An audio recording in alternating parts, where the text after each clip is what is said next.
Alessa, hvor er vi kommet hen? Candy Megastore. Kan du åbne døren? Nej, nej. Hvad var det, vi skulle have herfra? En masse slik.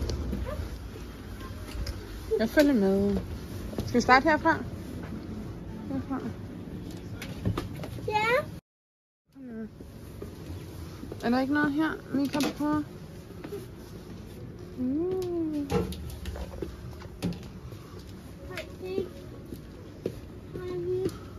Hvad med noget herfra, Alessa?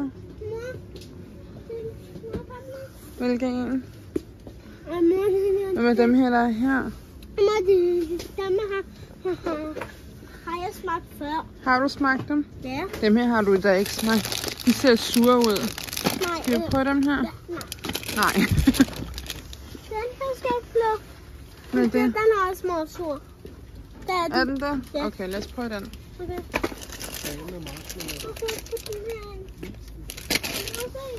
Hvad er det? Skal du tage den også? Ja. Ja. Må jeg lade den der? Skal vi prøve den også? Ja. Der er ikke så godt lys herinde, hva'? Hvad var det? Der er vildt mange. Der skulle være sådan en Oreo. Et eller andet sted. Måske vi har ikke smagt her. Hvad med her? Vi mangler den her hylde. Vi har kigget på den her hylde. Nå, er der også noget der? Det er der også her. Så prøv også at tage den.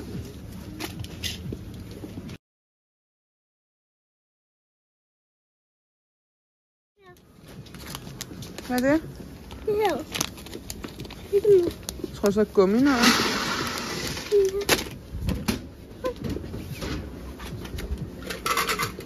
Det er også nogle drinks. Der er Pikachu drinks. Vil du prøve sådan en? Ja. Boom.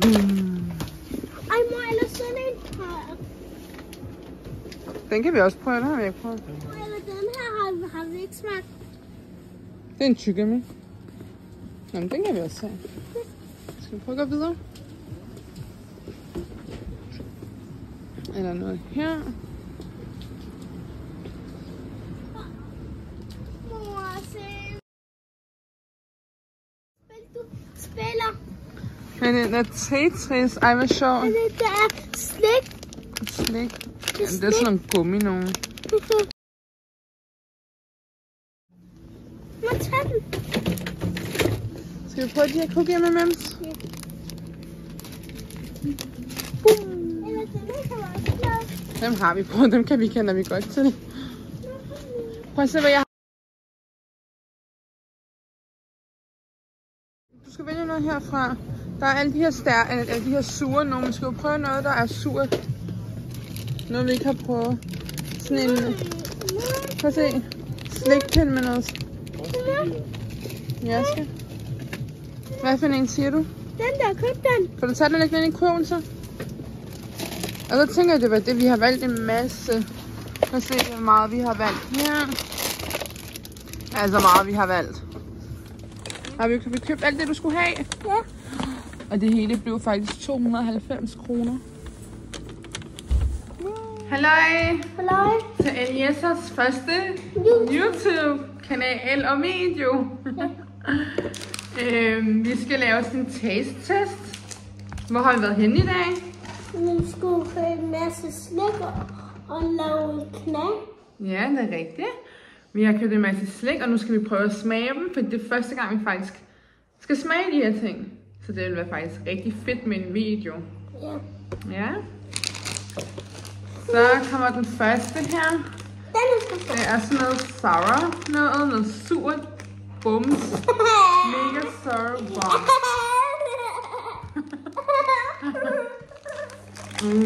Skal vi vise det? Skal du? Det dufter surt. Skal du tage en? Nej, jeg vil ikke smage. Ej, man skal smage. Vi prøver den og sammen i munden. Alle sammen. 1, 2, 3.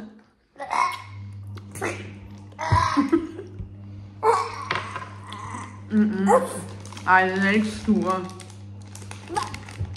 Jeg synes, den er sur. Ja, du skal smage bideren. Er den sur? Man kan ikke bide den. Så kan man ikke normalt. Kan man ikke normalt? Jeg synes ikke, den var sur. Synes du, den var sur? Der er også næste. Men man kan ikke se dig endnu.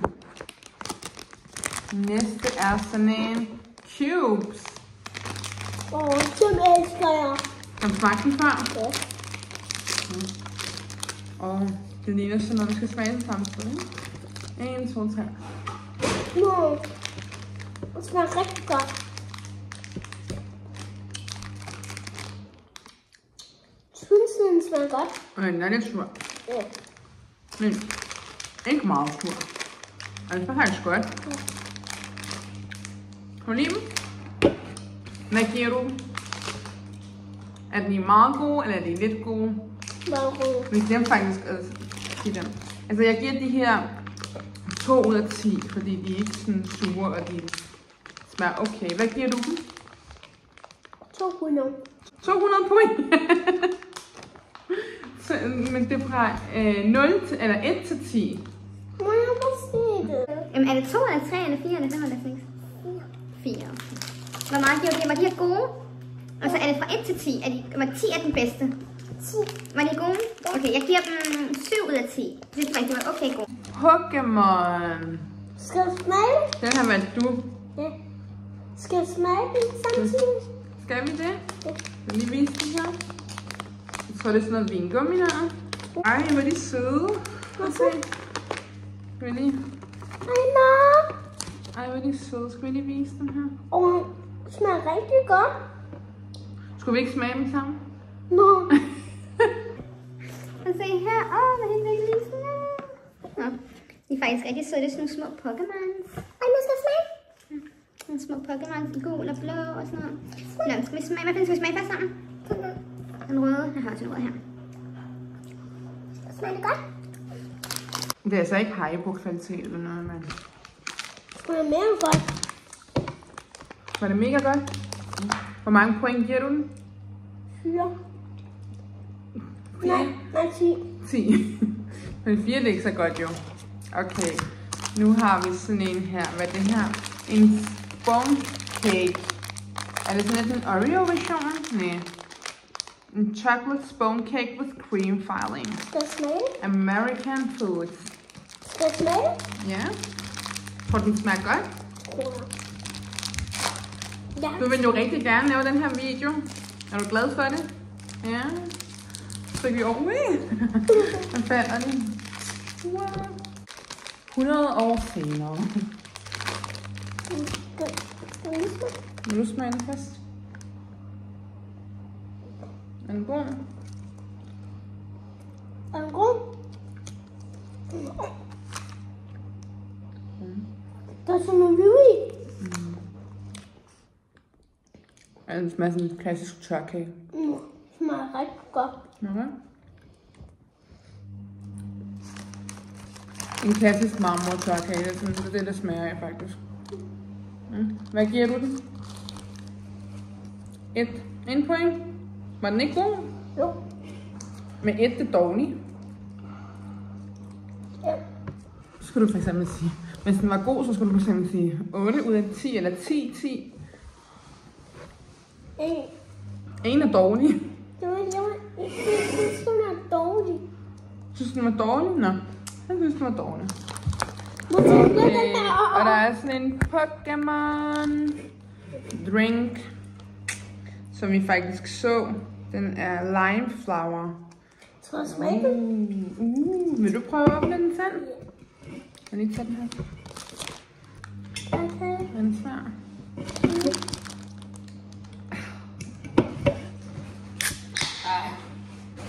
Jeg skal lige smage. Smager okay. Den er okay. Smag. Den smager sådan, den dufter sådan skov. Den er fin. Jeg synes, den er god. Hvor mange point giver du? 5 point. Jeg giver den 3 point. Hvad er der mere? Roll-ups rolls. Og skal jeg smage det? Ej, må det med frugt? Ja, masse frugt. Hvordan spiser man det her? Der er papir rundt om den. Jeg vil sætte det.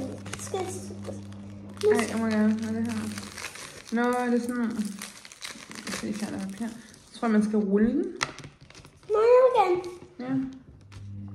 Jeg skulle vise det der. Har du rullet den? Ja. Skal jeg smage den? Ja. Den er rigtig godt. Den er rigtig god.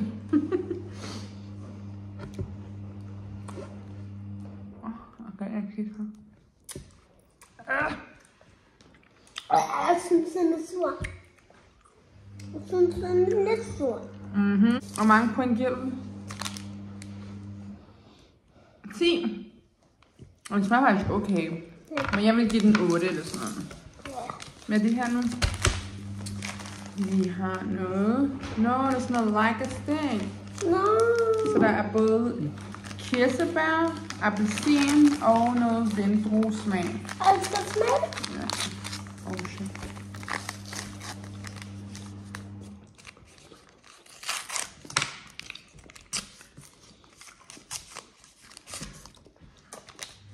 Så slikker man den. Putter man den her. Jeg tror, det er appelsin først, det her.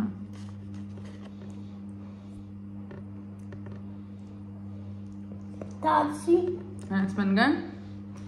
Hvad smager? Det smager rigtig okay. Hvor meget giver du den? 4? Jeg synes, det smager pasteller. Jeg synes, den smager godt. Ja. Og den her. Jeg giver den 4. Jeg giver den sådan her. 10 point? Ja. Ja. Den er rigtig godt. Jamen, så er der sådan noget her. Jeg ved faktisk ikke, hvad det er. Hvad er det her? Det der. Sour Patch Kids Extreme. Og mor. Den ser sur ud. Mor har det. Den lyder sur. Mor, sådan en har jeg smagt før. Har du det? Nej. Så har jeg smagt det. Det er rigtigt. Ja. Ej, hvor skal jeg smage det?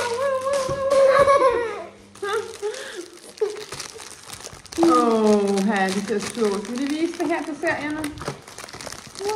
Men du er allerede klar.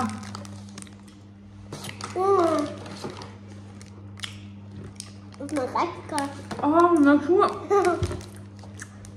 Synes du ikke, den er sur? Jeg har smagt det før. Jeg har smagt det før nu. Ja, jeg har forstået det. Jeg har smagt det før rigtigt. Men synes du ikke, den er sur? Jo, det er det. Nej. Hvad smager den her? Jeg synes, den er sur.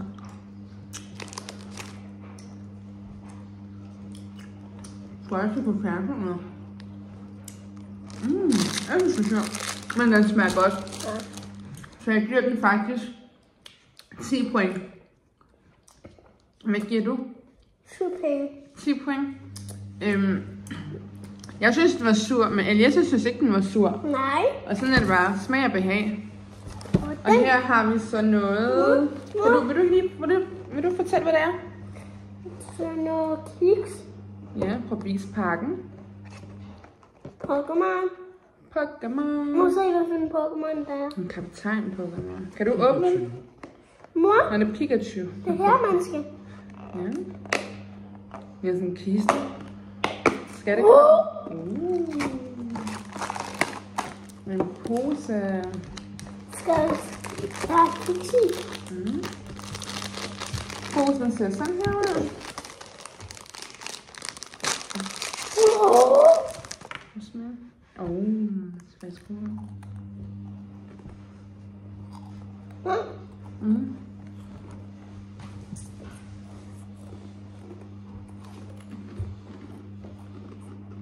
Er det god? Ja. De smager faktisk lidt af cornflakes. Ja, det synes jeg. De der Nesquik cornflakes. Det synes Bare jeg. lidt mere med sukker i. Ja, det synes Den er jeg. meget sød. Men den smager godt. Ja. Hvad synes du? Godt. Smager den godt? Hvor mange point giver du den? 5 point? Ja. Ja, den er faktisk meget sød, men det er sådan lidt... Jeg tror også, det er sådan lidt Nesquik. Må jeg lige se på her? Nå. Man skal faktisk spise den med mælk. Så jeg tror, det er sådan noget Nesquik noget. Ej, hvor sjovt. Nå, det kan jeg også se her. Det er sådan noget Nesquik eller sådan noget cornflakes, noget morgenmadsprodukt. Man kan spise med noget mælk. Det kan vi prøve at smage efter. Ja, det var godt. Så hvad det smager.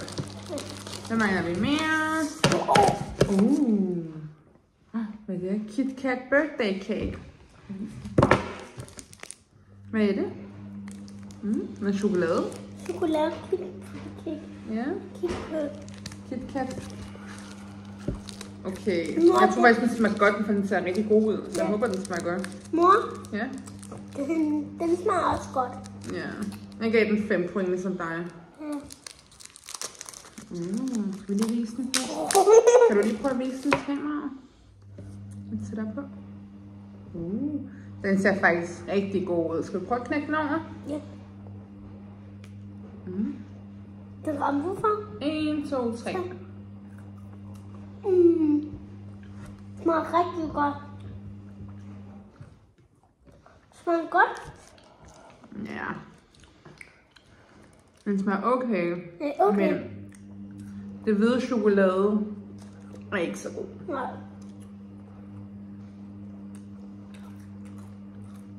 Men den er okay. Hvor mange point giver du den? Jeg giver den 10 point. Okay, jeg giver den faktisk 7 point. 7 point giver jeg den, fordi at jeg synes, den var okay, men det var ikke lige... Ja, jeg ved ikke lige, hvad jeg skal sige. Den var okay. Men for den sidste, vi mangler, det har vi så købt sådan en cookies med med M&M's. Ja, cookies med M&M's. Den har vi faktisk set lidt over det hele. Hvad var det? Ja. Du skal fortælle, hvad det er. cookies med det her. Med chokoladekerner. Chokoladekerner. Kan du prøve at vise? Kan du åbne den, tror jeg? Stærkt.